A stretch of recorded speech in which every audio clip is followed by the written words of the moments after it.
Friends, हमारा next topic है rate law expression. इसमें सबसे पहले हम बात करेंगे लॉ ऑफ मास एक्शन की। तो law of mass action start करने से पहले हम एक जनरल एग्जांपल लेते हैं। अब हमें इतना पता है कि जब भी कोई केमिकल रिएक्शन होती है तो उसमें रिएक्टेंट कन्वर्ट होता है प्रोडक्ट में। स्टार्टिंग में क्या होता है, इनिशियल कंडीशंस में रिएक्टेंट की कंसंट्रेशन हाई होती है और प्रोडक्ट की कंसंट्रेशन ज़ीरो होती है। बट जैसे जैसे रिएक्टेंट कंज्यूम होते जाते हैं तो रिएक्टेंट की कंसंट्रेशन लो होती है और प्रोडक्ट की कंसंट्रेशन हाई होती जाती है। ठीक है, तो इसी चीज़ के ऊपर law of mass action based है। लॉ ऑफ मास एक्शन कहता है the rate of the reaction is directly proportional to the molar concentration of reactants. Molar concentration होती है स्क्वायर ब्रैकेट। तो जैसे मेरे पास एक रिएक्शन है जिसमें ए और बी को हमने कंबाइन किया और हमारे पास प्रोडक्ट बन गया। So the rate of the reaction is directly proportional to the molar concentration of reactants. Reactant कौन से हमारे ए और B, each raise to the power equal to number of moles. ठीक है, जैसे मेरे पास ये रिएक्शन है hydrogen plus iodine changes into hydrogen iodide, तो इसमें जो रेट ऑफ रिएक्शन है that is directly proportional to molar concentration of hydrogen and molar concentration of iodine each raise to the power equal to their number of moles. तो इनके number of moles कितने हैं, 1। So that is set by the law of mass action. अब जब हम directly proportional का sign हटाते हैं तो यहाँ पे कांस्टेंट का साइन लगता है K is known as a rate constant. K को हम नाम देते हैं रेट कांस्टेंट। अब अगर हम लोग रिएक्टेंट की कंसंट्रेशन, दोनों रिएक्टेंट की कंसंट्रेशन 1 लेते हैं then rate is equal to K. It means अगर हम लोग रेट कांस्टेंट को डिफाइन करें then rate constant is defined as the rate of reaction. Rate constant is equal to the rate of reaction when the concentration of the reactant is 1. That is known as a rate constant. It means rate constant is defined as the rate of reaction when the concentration of reactant is 1. That is known as a rate constant. अगर हम इस rate constant के characteristics देखें तो सबसे पहला इसका characteristic है कि जितनी ज़्यादा वैल्यू के की होगी या जितनी ज़्यादा वैल्यू रेट कांस्टेंट की होगी उतनी ही फास्ट रिएक्शन होगी। सेकेंड वन, हर एक पर्टिकुलर रिएक्शन की वैल्यू अलग होती है, मतलब हर एक पर्टिकुलर रिएक्शन की के की वैल्यू अलग होती है। थर्ड वन, अगर हमारे पास एक रिएक्शन है तो उसमें के की वैल्यू चेंज हो सकती है with the change in temperature. Means जैसे मेरे पास ये रिएक्शन है तो इसमें के की वैल्यू चेंज हो सकती है, ज़रूरी नहीं है कि के की वैल्यू सेम रहेगी, के की वैल्यू चेंज हो सकती है अगर हम लोग टेम्परेचर को चेंज करते जाएं। एंड फोर्थ वन, जो के की वैल्यू है that does not depend upon the concentration of reactant. That these are the 4 characteristics of rate constant. First one, जितनी ज़्यादा के की वैल्यू होगी उतनी फास्ट रिएक्शन होगी। हर एक के की वैल्यू जो है, हर एक रिएक्शन के लिए के की वैल्यू अलग होती है। एक पर्टिकुलर रिएक्शन के लिए के की वैल्यू सेम नहीं रह सकती, वो चेंज भी हो सकती है अगर हम लोग टेम्परेचर को चेंज करते जाएं। और के की वैल्यू रिएक्टेंट की कंसंट्रेशन के ऊपर डिपेंड नहीं करती। सो that is all about the law of mass action. एक चीज़ याद रखना, law of mass action purely theoretical concept था। अब हम बात करते हैं रेट लॉ एक्सप्रेशन की। आपको मैं एक एग्जांपल देता हूँ। जैसे ये मेरे पास रिएक्शन है तो इस रिएक्शन में 2 टाइम NO ऑक्सीजन के साथ रिएक्ट कर रहा है and it convert into 2 time NO2। अगर हम लोग लॉ ऑफ मास एक्शन के हिसाब से इसको लिखें then according to the law of mass action the rate is equal to के molar concentration of reactant each raise to the power equal to their number of moles and second molar concentration of second reactant each raised to the power equal to their number of moles।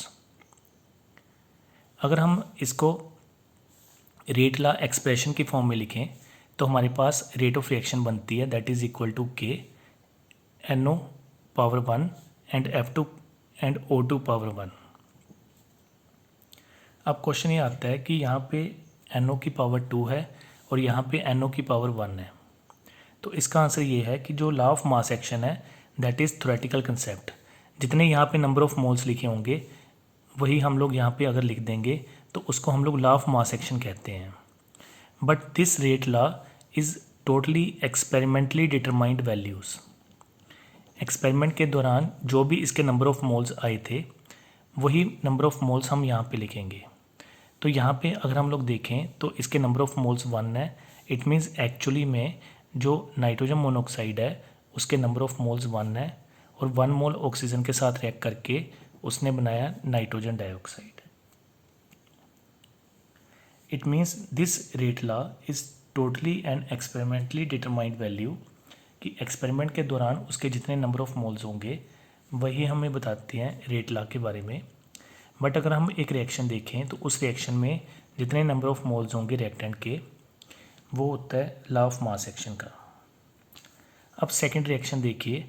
Second reaction में rate of reaction that is equal to K N2O5 power 2। तो अगर हम इसकी power 2 लिखते हैं then it represent law of mass action. But according to the rate law the rate of reaction is equal to K N2O5 power 1। It means law of mass action जो है वो theoretically determined value है जबकि rate law जो है वो experimentally determined value है। Experiment के दौरान इसके जितने भी नंबर ऑफ मोल्स आएंगे वो हम लोग यहाँ पे लिखेंगे। क्लियर। नेक्स्ट है बेटा हमारे numericals related to rate of reaction. इसमें एक फॉर्मूला आप लोगों ने याद रखना है। वो फॉर्मूला आपको मैं बता देता हूँ। The rate of reaction is equal to minus of R2 minus R1 over T2 minus T1। इसमें R1 है इनिशियल कंसंट्रेशन, R2 है फाइनल कंसंट्रेशन, T2 है सेकंड टाइम एंड T1 है फर्स्ट टाइम। तो ये फॉर्मूला आप लोगों ने याद रखना है। अब हम इसके न्यूमेरिकल करते हैं। सबसे पहला numerical express the rate of the following reaction. सबसे पहली रिएक्शन में हम लोगों ने रेट ऑफ रिएक्शन लिखना है। The rate of reaction is equal to decrease in the concentration of reactant delta of PH3 over delta T that is equal to plus delta of P4 upon delta T that is equal to plus 1/6 delta of H2 upon delta T। Second equation को हम लोग लिखेंगे rate of reaction is equal to -1/2 delta of NO2 upon delta T that is equal to plus 1/2 delta of NO upon delta T that is equal to plus delta of O2 upon delta T। Clear. First numerical. Second numerical देखिए। The concentration of reactant at different time are given below. हमें अलग अलग time दिया हुआ है, उसमें हर एक की कंसंट्रेशन अलग अलग है। कहता है calculate the average rate of reaction. इसमें हमने एवरेज रेट ऑफ रिएक्शन निकालनी है। तो एवरेज रेट ऑफ रिएक्शन निकालने का यहाँ पे फॉर्मूला होगा minus of R2 minus R1 divided by T2 minus T1। ठीक है। अब इसको करेंगे कैसे। मान लो हम टाइम इंटरवल ले लेते हैं 0 to 5 के बीच में। ठीक है। इसमें T1 आ जाएगा 0 और T2 आ जाएगा 5। सिमिलरली अगर T1 0 है तो इसमें R1 क्या होगा 160 इंटू 10⁻³ और R2 कितना होगा 80 इंटू 10⁻³ तो यहाँ पे रेट ऑफ रिएक्शन निकालेंगे 0 to 5 सेकेंड के बीच में that is equal to minus of 80 into 10⁻³ minus of 160 into 10⁻³ over 5 - 0। अब 10⁻³ कॉमन आ गया तो ये हो गया -80 इंटू 10⁻³ अपॉन 5, माइनस माइनस हो गया प्लस, ये आ गया 16 इंटू 10⁻³ अब सिमिलरली हम लोग टाइम इंटरवल लेंगे 5 to 10 के बीच में। तो टाइम इंटरवल होगा 5 to 10 के बीच में। तो फर्स्ट टाइम हो गया 5, सेकंड टाइम हो गया 10। फर्स्ट टाइम में 5 है तो उसका R1 हो गया 80, R2 है हमारे पास 40। तो यहाँ पे रेट ऑफ रिएक्शन का फॉर्मूला लगाएंगे from the 5 to 10, that is equal to minus of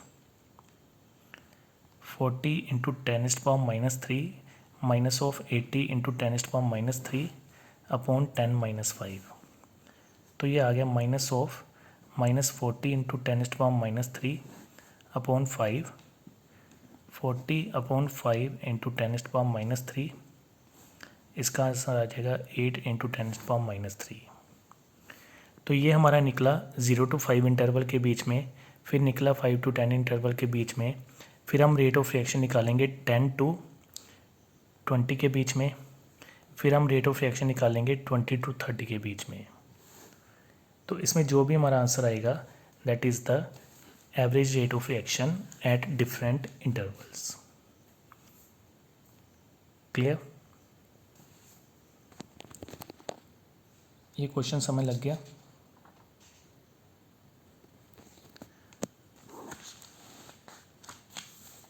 next question देखिए, फॉर अ रिएक्शन, एक रिएक्शन आपको दी गई है, इसमें कहता है the rate of formation of NO is this one. NO की जो फॉर्मेशन है उसके स्पीड इतनी है। हमने निकालना है rate of disappearance of ammonia and rate of formation of water. सबसे पहले अगर हम लोग, अब सबसे पहले क्वेश्चन में हमने देखना है कि अमोनिया कितना डिसअपीयर हुआ with respect to this one. तो अगर हम लोग इन दोनों को देखें, अमोनिया और नाइट्रोजन मोनोऑक्साइड को, तो दोनों के नंबर ऑफ मोल सेम है। इट मीन्स जितना अमोनिया डिसअपीयर होगा उतना ही हमारे पास नाइट्रोजन मोनोऑक्साइड बनेगा। It means the rate of disappearance of ammonia that is same 3.6 into 10⁻³ क्योंकि दोनों के नंबर ऑफ मोल्स सेम है। अब हम लोगों ने निकालना है rate of formation of water. Rate of formation of water, अब rate of formation of water कैसे निकालेंगे? हमें सिर्फ एक की कंसंट्रेशन दी हुई है दैट इज़ नाइट्रोजन मोनोऑक्साइड की, तो हम इन दोनों को कंपेयर करेंगे। अब ये दोनों प्रोडक्ट में आते हैं तो ये बन गया +1/4 delta of NO upon delta T that is equal to +1/6 delta of H2O upon delta T। क्योंकि हमें जिसकी कंसंट्रेशन पता है उससे हम लोग दूसरे की स्पीड निकाल सकते हैं।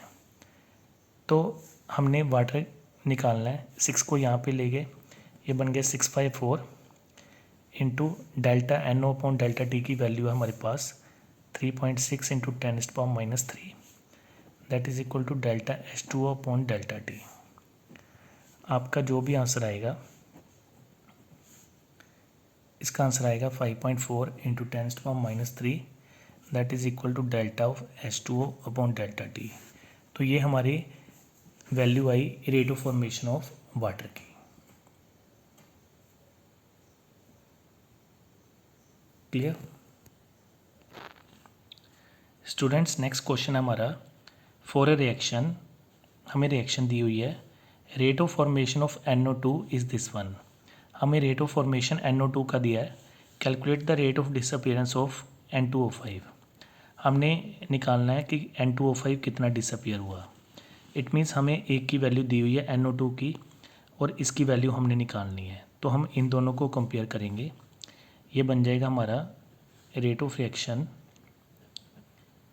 That is equal to -1/2 delta of N2O5 upon delta T that is equal to 1/4 delta NO2 upon delta T। अब ये 2 यहाँ पे चला जाएगा, ये बन जाएगा delta N2O5 upon delta T that is 2/4